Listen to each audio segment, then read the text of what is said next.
So you did it. You found the one, the perfect first home. You saw the pictures, you loved the visit, and you just got the news your offer was accepted. It's an amazing feeling, right? But once that initial excitement settles down, a whole new journey kicks off, the legal one. Now, I know it can feel a little complicated, but trust me, understanding what happens behind the scenes is the absolute key to a smooth closing. So let's break down exactly what goes on after you sign on that dotted line. And this quote, it really just hits the nail on the head. While you're daydreaming about where to put the sofa, there's this really critical legal process unfolding in the background to make sure that home actually becomes yours, free and clear of any issues. So, what's really going on between signing the papers and finally getting those keys in your hand? Okay, let's start with that huge moment. Section 1, once you sign. We're calling this the point of no return for a reason.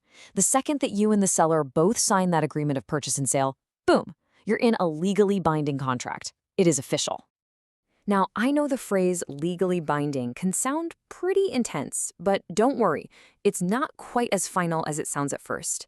Any good agreement has some safety nets built right in for you, the buyer, and these are called conditions. Think of these conditions as your essential escape hatches. The financing condition, that gives you the time you need to get that final, official yes on your mortgage. The home inspection lets you bring in a pro to check for major problems, like a leaky roof or a cracked foundation. And if you're buying a condo, the status certificate review is your chance to do a deep dive into the building's finances. If any of these don't work out in your favor, you can legally and safely walk away from the whole deal. All right, so let's say everything goes smoothly, your conditions are all met, and the deal is now what we call firm. This is where your lawyer really rolls up their sleeves and gets to work. Welcome to Section 2, your lawyer's essential checklist. This is all about the super important stuff they do behind the scenes to protect your investment.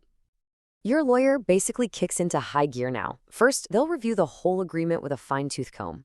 Then they do a title search. Think of it like a background check on the property's history to make sure there are no hidden debts or weird ownership claims. Next, they handle something called requisitions. This is just a formal way of telling the seller's lawyer, hey, we found an issue and you need to fix it before we close. For example, what if the last owner didn't pay their property tax? Your lawyer makes sure that gets sorted out so the city isn't coming after you for it later.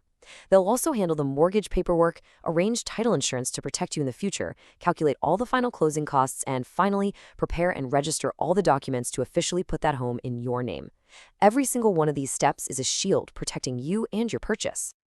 Now, hold on. If you're buying a condo, there's an extra layer to this process that is absolutely vital. And that brings us to Section 3, the condo caveat. This is all about an extra step of due diligence. See, when you buy a condo, you're not just buying the space inside your four walls. You're actually buying a share in the entire building, which is run like a corporation. And because of that, there is one more critical step that you just cannot afford to skip. And that critical step is the status certificate review. Seriously, think of this document as the building's financial report card. It'll tell you everything. If the reserve fund for future repairs is healthy, if there are any big lawsuits against the corporation, and, this is the big one, if there are any special assessments on the horizon. Those are huge one-time fees for major repairs. A good lawyer reviewing this document could save you from getting a surprise $10,000 bill to replace the elevators next year. So between title searches and status certificates, that's a whole lot of background work, right? It kind of begs the question, why is all this necessary? What's the real end game here? Well, the answer to that question is the entire point of this whole legal marathon. Section 4, the goal is clear title.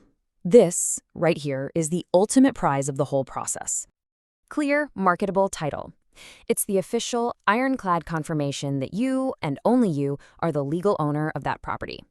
It's the guarantee that your new home is totally free from any surprise debts or liens from a previous owner, or any other weird claims that could possibly mess with your ownership down the road. This isn't just a piece of paper, it's the final peace of mind that the home is 100% unequivocally yours. And all of this brings us to our final takeaway, Section 5, closing with confidence. It's about taking all this info and using it to turn what could be a stressful time into a successful one. At the end of the day, just understanding what your lawyer is doing for you makes all the difference. It's the unknown that causes all the anxiety in a process like this. But when you know the steps and you know why each step matters, all that anxiety just transforms into empowerment. You're not just sitting on the sidelines anymore. you're an informed partner on this journey to owning your very first home. So there you have it. You've seen the whole legal roadmap, from that first binding agreement with its safety nets, all the way through your lawyer's detailed checklist, leading to the grand prize of a clear title. You now know what it really takes to buy your first home here in Ontario. So the only question left is, are you ready to close with confidence?